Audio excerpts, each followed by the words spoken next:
Cher ami, l'une des questions qui revient toujours prépondérante, dirais-je, est celle relative à la stratégie ou encore le concept à utiliser pour commencer à exercer sur les marchés financiers, spécifiquement le marché crypto ou encore le marché Forex, car étant les deux marchés qui reviennent fréquemment lors de ces différentes interrogations. Et celles-ci sont légitimes, d'autant plus que sur la toile, on voit qu'il y a pas mal de guerres entre guillemets en ce qui concerne l'utilisation du bon concept, si et seulement s'il y en aurait, au sein des traders price action et ceux qui exercent la SMC. En l'occurrence, ce sont deux écoles qui vont constamment se discuter sur les réseaux sociaux en prétendant avoir la stratégie adéquate, de meilleurs concepts pour potentiellement avoir une rentabilité durable, en l'occurrence viable sur les marchés financiers. Répondre à cette question nécessite éventuellement d'avoir l'œil dans les deux concepts, en l'occurrence pratiquer les deux concepts. Car on ne va pas critiquer une sauce que l'on n'a pas encore goûtée, c'est ce qui serait tout simplement paradoxal. Et pour avoir commencé très certainement avec le price action, je me sens très à l'aise et éligible à faire cette vidéo. D'ailleurs, dans l'antépénultième vidéo à celle-ci, j'ai tout simplement mis en exergue ce que je pensais sur cette querelle, sur cette bataille entre guillemets en ce qui concerne ces deux différents concepts-là. Pour moi, tous les concepts se valent. Il est donc important d'avoir la maîtrise de chacun de ces différents concepts avant de potentiellement pouvoir donner son avis.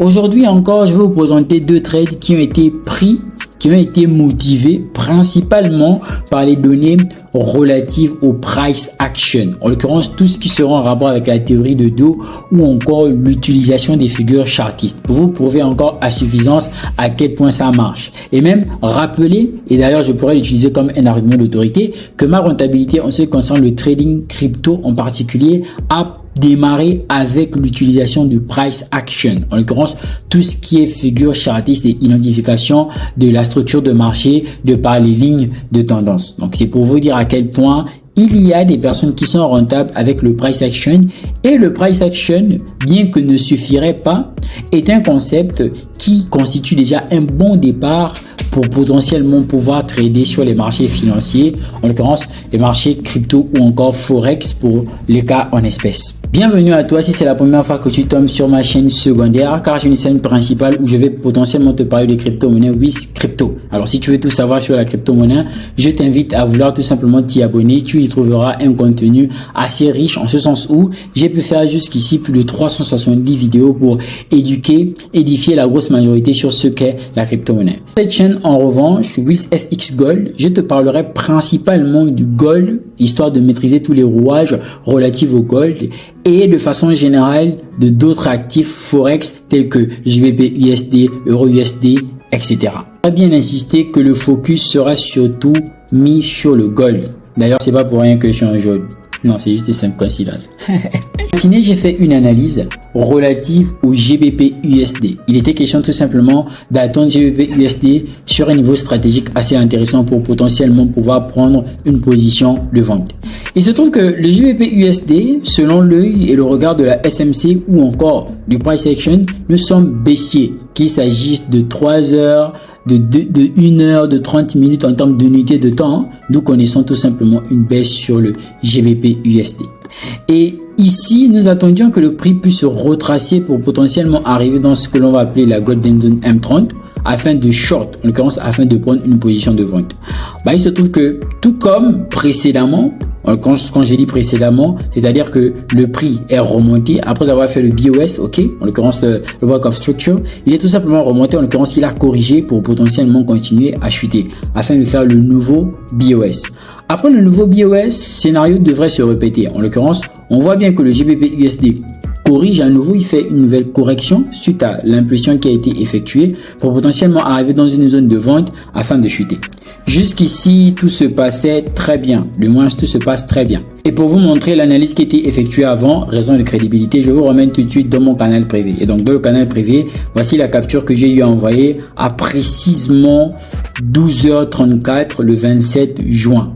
Donc, c'est vous dire à quel point l'analyse a bien été effectuée. Et tout ce que je suis en train de dire, c'est tout simplement du concret. No fake, before and after. C'est très important en termes de crédibilité. Ok?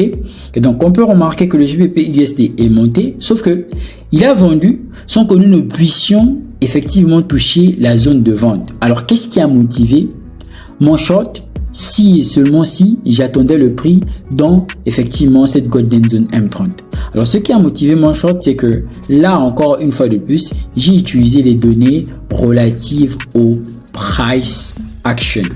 Le price action, disais-je tantôt, c'est la stratégie qui est basée sur tout ce qui est en rapport avec les lignes de tendance ou encore les figures chartistes, soit la théorie de dos.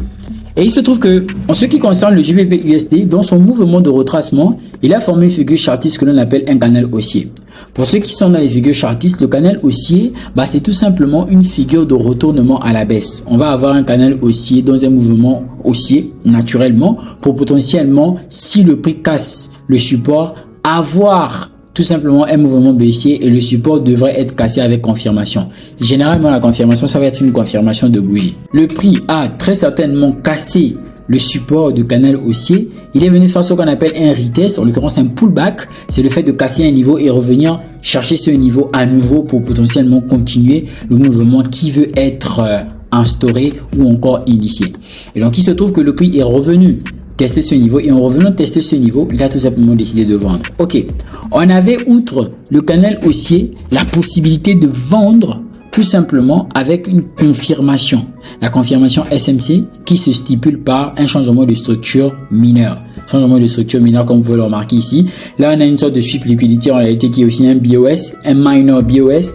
Tout comme ici, on a un changement de caractère. Donc, ce sont toutes ces données-là qui ont permis de potentiellement pouvoir prendre cette position à la vente. Alors, si on lobby ici, j'avais quand même une confirmation SMC, mais aussi une confirmation price action. D'ailleurs, c'est plus la confirmation price action qui m'a motivé en ce sens-là de prise de position. Lorsqu'on est venu retest, en l'occurrence, au niveau de la trendline et que l'on ne l'a pas cassé, ça a été un signal fort pour montrer effectivement que cette trendline, elle est assez importante, elle est assez résistante et que là, le prix n'avait plus assez de force. En l'occurrence, c'est ce que ça traduit, que le prix n'avait plus assez de force pour potentiellement continuer à la hausse.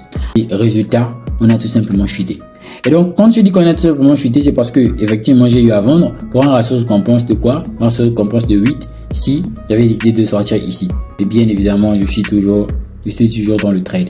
Alors, selon un regard de la SMC, ici, ce mouvement, ça peut être de l'une 10 semaines. En l'occurrence, le prix a fait semblant de vendre alors qu'il n'est pas encore arrivé dans la Golden Zone. Alors, lorsqu'il vend, techniquement, il devrait venir casser ici le plus bas. Pour faire quoi? Pour faire la continuation de tendance M30, en l'occurrence le BOS. S'il ne le fait pas, ça veut dire que l'indice semaine est confirmé, en l'occurrence, il va chercher à remonter, retracer certainement tout à l'heure pour potentiellement arriver dans cette Golden Zone là avant de vendre. Mais quoi qu'il en soit, on a déjà pu saisir l'opportunité de la vente à cause de quoi?